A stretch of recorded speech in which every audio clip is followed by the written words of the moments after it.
Good morning. વિચાર વાટિકા સિરીઝના ભાગ 2માં આપ સૌ જે મિત્રો યુટ્યુબના માધ્યમથી ફેસબુકના માધ્યમથી આ વિડીયોને નિહાળી રહ્યા છો, આપ સર્વેનું સ્વાગત છે. વિચાર વાટિકા સિરીઝના પ્રથમ ભાગમાં જે ગયા ગુરુવાર આપણે પબ્લિશ કરેલું એમાં ખૂબ જ સહકાર આપ્યો, પ્રેમ આપ્યો, એ બદલ આપ સૌનો ખૂબ ખૂબ આભાર. વિચાર વાટિકા સિરીઝના ભાગ 2ની અંદર આજે આપણે એક નવી જ વાત રજૂ કરીએ, જેમાં પ્રથમ આપણે થોડું સમજીએ કે આપણે ઘણી વખત ફરિયાદ કરતા હોઈએ છીએ કે આપણું જીવન બદલાતું નથી. તો આપણું જીવન કેમ બદલાતું નથી?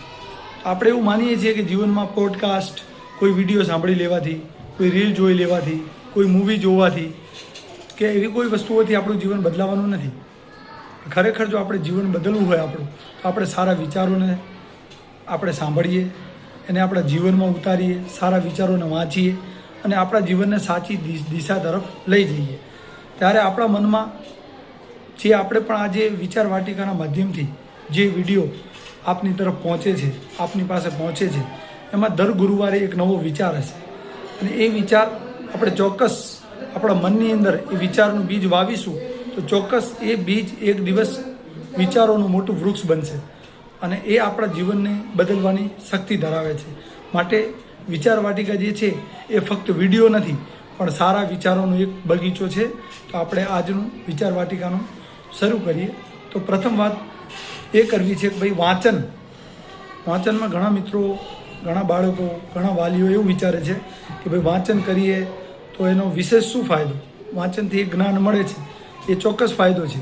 પણ મિત્રો, વાંચનનો મુખ્ય ફાયદો એ છે કે વાંચન કરવાથી આપણે જે પણ જગ્યા પર બેસેલા હોઈએ છીએ, ચાહે આપણે આપણા ઘરમાં હોઈએ, ઓફિસમાં હોઈએ, એક પણ ઇંચ જગ્યા પરથી ખસ્યા વગર વર્ષો પહેલાં અથવા તાજેતરમાં લખાયેલા પુસ્તકમાં જે પણ લેખકે પોતાના અનુભવો લખ્યા છે, પોતાના સમયગાળા દરમિયાનની જે પણ વાતો લખી છે, એક પણ ઇંચ આપણે આપણી જગ્યા પરથી ખસ્યા વગર એ અનુભવોને વાંચી શકીએ, અનુભવી શકીએ અને આપણને એક અહેસાસ થાય છે કે ભાઈ વર્ષો પહેલાં કે ઘણા સમય પહેલાં વાત લખાઈ ગઈ છે, જેનો અત્યારના જીવનમાં પણ આપણે એનો ઉપયોગ કરી શકીએ છીએ.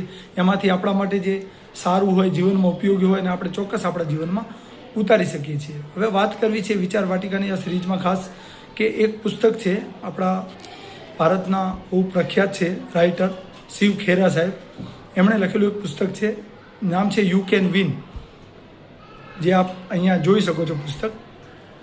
એ પુસ્તકમાં એક પ્રસંગ લખાયેલો છે. પહેલાં જે અનુક્રમણિકાની અંદર આપણે સમજીએ, પહેલાં જ યુનિટની અંદર એમણે જે પ્રસંગ લખ્યો છે, પ્રસંગ એવો છે કે એક ગરીબ વિસ્તારની અંદર એક ફુગ્ગા વેચવાવાળા ભાઈ જાય છે.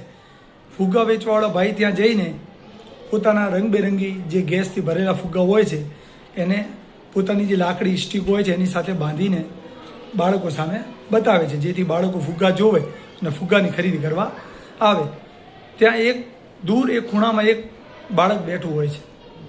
એ આ બધા જ ફુગ્ગાઓને જોઈ રહ્યું હોય છે. અલગ અલગ રંગના ફુગ્ગા છે, વાદળી છે, સફેદ છે, કાળો છે, પીળો ફુગ્ગો છે, ગ્રીન લીલા કલરનો ફુગ્ગો છે. પછી એ બાળક આવીને પૂછે છે કે હે ફુગ્ગાવાળા અંકલ, એ કાકા, આ બીજા બધા ફુગ્ગા છે, તમારી પાસે જે ફુગ્ગા છે એ બધા ફુગ્ગા આકાશમાં. ફુગ્ગાવાળા અંકલ બાળકોને ફુગ્ગા ખરીદે એ માટે એક જાતનું પોતાનું માર્કેટિંગ કરવા માટે દરેક ફુગ્ગાને થોડા સમય પછી દોરી છોડી દેતા, જેથી ફુગ્ગો આકાશમાં ઉડીને જતો. તો એ બાળકે આવીને પૂછ્યું કે અંકલ, કે આ કાળો જે ફુગ્ગો છે એ પણ આકાશમાં ઉડે ખરો? શું પૂછ્યું બાળકે? ધ્યાન આપજો મિત્રો, કે આ જે કાળા રંગનો ફુગ્ગો છે એ પણ આકાશમાં ઉડશે ખરો? તો જે ફુગ્ગાવાળા, ફુગ્ગો વેચનાર છે, સરસ જવાબ આપે છે કે બેટા, ફુગ્ગો કાળો છે, વાદળી છે, સફેદ છે, પીળો છે, એના લીધે આકાશમાં નથી ઉડતો, પણ ફુગ્ગાની અંદર જે તત્વ છે, જે ગેસ છે, એ એને આકાશની તરફ લઈ જાય છે. તો મિત્રો, આ જે નાનકડું એક્ઝામ્પલ છે જે શિવ ખેરા સાહેબે પોતાનું પુસ્તક, ખૂબ જ પ્રચલિત પુસ્તક છે, આપણે ચોક્કસ વાંચવું જોઈએ. યુ કેન વિન પુસ્તકનું નામ છે. એમાં પ્રસંગ નોંધેલો છે અને એમાં સરસ લખ્યું છે કે ભાઈ, આ વાર્તા તો અહીંયા વાત કથા તો પૂરી થઈ જાય છે, પણ એમાંથી આપણને મેસેજ શું મળે છે, જાણવા શું મળે છે? તો કે આપણને જે પણ આપણા યુવા મિત્રો છે, બાળકો છે, આપણા વાલી મિત્રો છે, બધા જની અંદર આપણે ક્યાંક ને ક્યાંક ઘણી બધી વખત એવું સમજી લેતા હોઈએ છીએ કે સફળતા મેળવવા માટે સારા પરિવારમાં જન્મ થયો હોય, આપણે પહેલેથી સુખી હોવા જોઈએ, આપણે પહેલેથી બધી રીતે સંપન્ન હોવા જોઈએ. આવું કંઈ હોતું નથી. સફળતા આપણા અંદર જેમ ફુગ્ગાની અંદર રહેલો ગેસ એને ઉપર સુધી લઈ જાય છે, એમાં આપણી અંદર રહેલો આત્મવિશ્વાસ, આપણી અંદર રહેલું કામ કરવાની નિષ્ઠા આપણને ચોક્કસ આપણને ઉપર સુધી લઈ જશે. એટલે આપણે સૌ એવી કોઈ માન્યતાઓમાં રહેવાનું નથી કે ભાઈ આ કુટુંબમાં જન્મ થયો છે, આપણે ગરીબ છીએ, આપણે હાઇટમાં ટૂંકા છીએ, ઠીંગણા છીએ, નાના છીએ, બરાબર, આપણે શ્યામ વર્ણના છીએ, શ્યામ રંગના છીએ, જેથી આપણે આ સફળતા ના લઈ શકીએ, આપણે આ કુટુંબમાંથી આવીએ છીએ, આપણે આ વસ્તુ ના કરી શકીએ, એવું કશું જ હોતું નથી મિત્રો.